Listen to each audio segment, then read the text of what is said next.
ano po bang naging problema? May nakasagutan po ako na family driver nila. Then nagsabi siya sa akin na kinabukasan matatanggal. Ito ba'y dumaan sa tamang proseso? Hindi. Pinagpaliwanag ka ba? Hindi. Pinagsulat ka ba sa papel ang panig mo sa nangyari? Hindi. Sino ang nagpatanggal sa'yo doon sa mismong kliyente? Nagulat na lang talaga po natanggal na ako. Wala silang binabanggit na pangalan. Tinanggal na nga kayo sa trabaho, yung pinagpaguran nyo ng halos 2 linggo, hindi pa po ibinibigay sa inyo. Yes. Alam mo naman na once na terminate ka, di ba? We have a 14 days. So we will process your last statement once the agency issue the billing. So, hindi pa nag-i-issue si agency ng billing sa inyo at hindi pa po nasisettle yung sinasabing collection para doon sa last pay niya?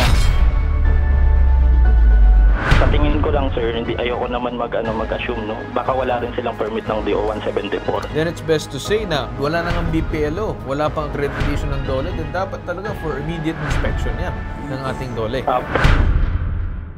Sir Rigel, ano po bang naging problema? May nakasagutan po ako na family driver nila. Yung family driver po si Sir... Yung amo mo? Po, isa amo po mismo. Okay. Then, sabi niya sa akin po, nung May 11, kasi nagtalo nga po kami. Okay, sandali. Clarification lang. Ikaw ay under agency, tama ba? Po. Alright. Yung nakasagutan mo ay kasama saan? Within agency or within dun sa kliyente ng agency mo? Sa kliyente po ng agency Alright. po. Then, nagsabi siya sa akin na kinabukasan matatanggal na nga po ako. Agad-agad. Walang problema kung tatanggalin, basta may sapat na dahilan. Pero sa nakikita ko ngayon na agad-agaran, ito ba'y dumaan sa tamang proseso? Hindi po. Pinagpaliwanag ka ba? Hindi din po. Okay, pinagsulat ka ba man lamang sa papel ng inyong ng panig mo sa nangyari? Hindi din po. So paano po yung ginawang pagkatanggal sa inyo? Pagpunta ko po ng March 12 po sa kanila, pinagtrabaho po nila ako noon bago makapunta na sa agency po, sa Future Group of Companies. Okay. Pagpunta ko po doon, yun na nga, ginawa na ako ng memo. Memo agad. Termination na. Opo. Okay, so kayo po ay 2 linggo pa lang dito. Opo. Ngayon, ang nagiging problema, tinanggal na nga kayo sa trabaho, yung pinagpaguran nyo ng halos 2 linggo, hindi pa po ibinibigay sa inyo. Yes po. Pero tanungin kita, ikaw ba, nag-clearance ka na? Yes po. Cleared ka na po? Opo. Sino ang nagpatanggal sa'yo doon sa mismong kliyente? Si amo mismo? Hindi ko rin po kasi masabi. Nagulat na lang talaga po natanggal na ako. Wala silang binabanggit na pangalan. Pero sino ang nagbigay ng basbas? Termination. Permiso? Panigurado po yung boss po namin doon na... Alright, yung boss nyo doon sa mismong kumpanya. Opo. Alright. Pero Sir Carl, lang hindi mo nababanggit yung ano yung explanation ng agency, bakit ka terminate? Ano nakalagay dun sa termination mo? Yung two-way radio po. Kasi di ko talaga siya sinasadyang may uwi. Dala ng sobrang pagod. Kasi ang pasok ko po doon alas 7, pero talaga dapat alas 8. Pinapapasok nila ako ng umaga. So pagod-pagod na rin po ako. Pagpatak ng alas 5 na mo, kasi uwi na po yun, may pinapahabol pa po. Ito, linisin mo yung dumi ng pusa. Tanggalin mo yung mga tira-tirang kanin ng pusa doon sa milalagyan po mismo. Siyempre, Pero diba, kailangan din natin, sir, intindihin na hindi lahat ng trabaho na oras na sabihin natin alas 5 na makakauwi ka na. May iba, siyempre, makikiusap lang, paayos lang nito. Siyempre, nasa atin naman din dapat na gawin natin na ayusin ang ating trabaho. Kasi unang-una, bago ka pa lang. So kung tayo magdidikta din dun sa kumpanya, abay magkakaroon din tayo ng problema. Wala naman din ako nakikitang problema sa agency dahil si client ibinalik ka bago ka pa lang din dun sa agency mo, si agency nag-alok sa'yo. Now, it just so happens na ayaw mo din magtanggap na ng trabaho dun sa agency. Tama ba? kasi po, panigurado di rin naman po na ipabalik sa akin yung last salary ko naman po. Tinanong mo ba sa agency?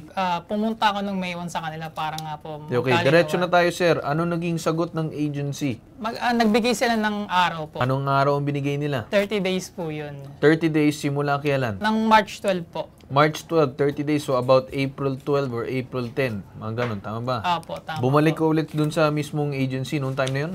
Hindi po. Nag-ano ako sa kanila sa Gmail. Okay. Pero hindi ka na pumunta as in person doon? Pumunta ako ng May 1 po. Okay. May 1, pumunta ka in person doon sa mismong kumpanya. Anong sinabi ng kumpanya? Inactivate siya sa ATM ko po. Pero which is active yung ATM ko. Kaya di nila napapasok po dun yung last. So ang biniblame nila yung ATM dahil umano may problema ang ATM mo kaya hindi maipasok yung bayad. Now, sinubukan nung bumalik doon sa mismong agency. Like in person. Opo. Now, sabihin na kahit sir, tanggapin ko na lang na hindi na lang through ATM. Di Wala, na sila ayaw po pumayag. nila ng ganun. Ayaw nila ng ganon. Okay. Ito bang sahod niya na kulang pa? Medyo malaki-laki pa to. Opo, nasa 5,000 100. So ano na po ba ang sabi ng agency nyo? Ibibigay pa ba nila? May plano pa ba silang ibigay? Yes o hindi? po. Ano po ang sabi? Ang sabi po sa akin po na kakausapin ko to yung mismong core po. Core? Core pangalan po, core will. Okay, okay. Ang sabi po sa akin, ipa-follow up po nila, magko-collect po sila. Anong magko-collect? Sino magko-collect? Kailangan pa mangolekta. Pamongolekta po. Sino mangongolekta? Si agency? Yes po. Kanino mangongolekta? Doon po sa sa Client. sa client. Sa kumpanya. So, ibig sabihin yung kumpanya, hindi pa rin nagbabayad hanggang ngayon. Yes po. Yan ang ibig nilang sabihin. Opo. Okay, so siguro kung yan yung sinasabi, alamin natin yung katotohanan Tama. kung yan ba talaga. I think nakikinig sa kabilang linya, Sir Carl. So siguro masagot ang ating katanungan. Makakausap natin ngayon sa kabilang linya ang HR manager ng company na si Mr. Juan. Magandang umaga po sa inyo. Alam mo naman na once na-terminate ka, di ba, we have a 14 days. So we will process your last payment once the agency issue the billing. So hindi pa nag-i-issue si agency ng billing sa inyo at hindi pa po nasisettle yung sinasabing collection para dun sa last pay niya. Actually, nagpatawag na ako ng meeting with the agency tomorrow kasi very alarming Yes, yung ganyan. I do Kasi understand. Pero sagutin nyo na lang sir ang aking tanong. Hindi pa rin naibibigay ni agency ang we already billing. paid po. We already paid the March 1 to 15 payroll. Included na po dun yung last camp. Okay, okay. So naibayad nyo na yung last pay nito ni Sir Rigel nung time na nawala na siya. Tama ba? Yes, sir. Once Okay. the bill, we already paid it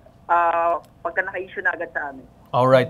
Included na doon sa ibinayad nyo doon sa agency which I think also, bago kayo magbayad, naka-itemize na yan. Tama po ba? Yes, sir. Opo. Alright. So, ang ibig sabihin nyo ngayon, mukhang may problema si agency dahil binayaran nyo na si agency and I think you probably have the documents to back that up. And mukhang nagkakaproblema sa pag-release ng payment dito sa aming complainant ngayon. Tama ba? Yes, sir. Yes, sir. Kasi ganito talagang process namin. Once the bill, babayaran namin agad. And then si agency, according to the labor, di ba, dapat 30 days babayaran na si employee. Tama. So, Kasi mukhang ayaw may namin problema si naman agency agrabyado dito. ang employees na mag-separate with us. Yes. So, ayaw naman namin ng gano'n. Ayaw namin na agrabyado any employee. Kahit pa, Alright. kahit niya, ma-terminate.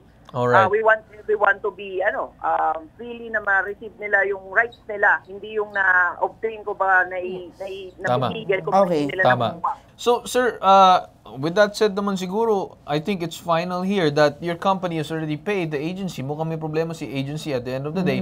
So, yan ang kailangan din magawa ng paraan kung sakali ng ating DOLE NCR. Possible ba na if ever magkakaroon ng hearing or mediation sa DOLE, willing ba kayo humarap? Para lang din, harap-harapan nyo makausap din yung agency tungkol sa problema na ito?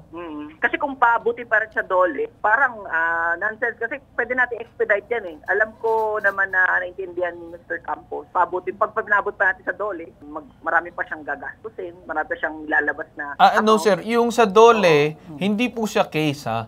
Yung dito sa DOLE is more of mediation. Wala pang case dito. Oo. Yes. So, ang mangyayari, mag-uusap lang kayo, kasama ang DOLE, mamamagitan lang si DOLE, kasama dito ang mismong si Rigel, yung agency, at kayo mismo. Kasi pwede kayo mag-testify para dito sa aming complainant na bayad na namin yung agency. So, bakit nagkakaroon ng problema? And that could be called out by DOLE. We can provide any documents na we already paid it. Alright. We can comply po naman yung iano ni DOLE. Kasi nga, di ba nga, we're Alright. following every rules and regulation of the labor law. So, yun, wala namang problema doon, sir. Ayaw din namin kampihan yung mismong agency dahil Tama. direct man or agency, dapat talaga isa lang ang treatment. Tama. Okay. So siguro Sir Juan, okay naman ang inyong mga sagot ngayong araw. So maraming salamat po sa inyo at sa inyong kumpanya.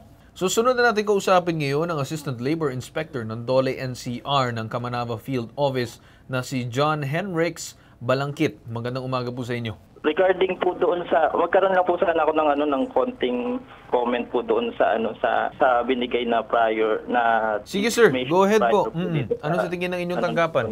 Okay. Sa pagdating kasi sa late of payment, meron tayong sinusunod na guidelines under Okay. po ng Section 2 ng Labor Advisory Number 6 Series of 2020. Okay. Yung tungkol sa time of payment and release of final pay. Okay. Yun naman po yung goal ng ating and objective ng ating complainant, no? Dito po kasi sinasabi na dapat upon effectivity nung separation or termination ng employment ng isang empleyado, kailangan po ma-release ang final pay within 30 days, no? So Okay. ganun siya. And clarify ko lang din po, tama po yung sinabi ni Sir Carl kanina, ang SENA po or single entry approach po namin ay libre po. Yes. Po siyang bayad, no? Hindi Yes. naman po ito kailangan kumuha ng attorney. Meron tayong registration under ng Department Order 174, no? Dapat registered po sila diyan. Yes. And I think part po ng requirements sa IBPLO, siguro yung business permit natin, siguro kung ganyan yung scenario, Sir Carl, sa tingin ko lang, sir, hindi ayoko naman mag-assume, no? Baka wala rin silang permit ng DO 174. Yes. Most Siguro, likely, sir, wala. yun ang pwede masilip na inyong tanggapan. Rule 1020. Siguro, sir, yun ang pwede na masilip na inyong tanggapan also as well. Kapag confirm sa inyong record na walang umano'y kahit man na permit or accreditation ng DOLE, then it's best to say na wala nang ang BPLO, wala pang accreditation ng DOLE, then dapat talaga for immediate inspection yan ng ating DOLE. Opo, Sir Carl. Gagawin po namin. Well, in fact, meron po kami naka-schedule na clarificatory conference para po sa kanila. Alright. Inaasahan po namin yung pagdalo po ng ating complainant Okay. saka po yung ating kinocomplain. Alright. Ngayon naman, sir, ay may binanggit lang din ako kanina sa mismong kumpanya kung pwede din sila mag-forward ng mga documents or anything proving na nakapagbayad na sila dun sa mismong agency at si agency yung mukhang nagkakaproblema sa pag-release ng payment. So maybe that could be of help, sir, kapag nagkaroon ng harapan ito si agency at itong si Sir Rigel. Apo, mas makakatulong po yung documents na hinihingi natin, Sir Carl. Apo. Alright. Maraming salamat po. Maraming salamat po sa inyo, Sir John. Alright. So meron din tayong statement na galing mismo sa agency. So nakausap ng bitag si Ramel Cabradilla na Operations Manager ng Pijar Group of Companies. Pero tumanggi na itong sumagot sa aming programa. Pero ayon kay Ramel, pinapupunta nila ngayong araw si Rigel Campos sa kanilang opisina para pag-usapan ang natitira nitong sahod at iba pang mga claim.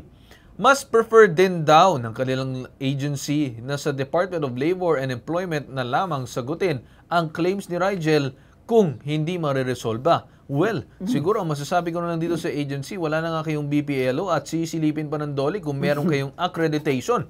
So mukhang malaki ang problema ng mismong agency na tumatanggap kayo ng mga tao at laborers na hindi pala alam or posibleng hindi alam ng ating DOLE.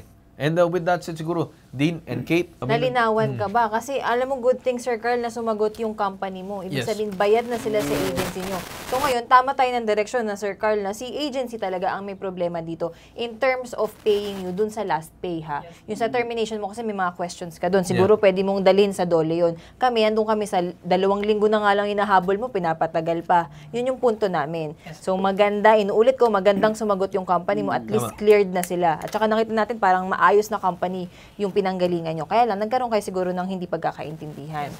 Ngayon, desisyon mo, kung sa DOLE mo dadalhin o ini-invite ka ng, ng agency mo na pumunta ka daw ngayong araw. Pero sa tingin mo ba, kami, kung tatanungin mo, mas gusto namin DOLE ka. DOLE. Sa DOLE talaga. Kasi baka mamaya masabihan ka ng hindi maganda or sabihin lang natin mabigay ang hindi tama para sa iyo at sabihin natin nakuha mo na, may napirmahan kang hindi dapat pirmahan, mahirap na. Yes po. Okay, kailangan magme-mediate talaga dun sa may authority. Huwag kayo lang, hindi namin ine-encourage yan. So, sa DOLE. Yes, Agreed. Kami nagpapasalamat and sana maintindihan mo itong mga napag-usapan natin ngayon. And aside from that, sana sa susunod mong pinapasukan or kung meron kayo ng pinapasukan ngayon, ay magsilbi itong aral kung ano ang dapat tignan sa isang kumpanya bago pumasok at magtrabaho para sa kanila. Yes, Alright? At dyan tayo nagtatapos sa sumbong nito. Ito ang nag-iisang pambansang sumbungan. Turong at serbisyong may tatak, bitag, ilalaban ka di iwan itong hashtag, ibubitag mo.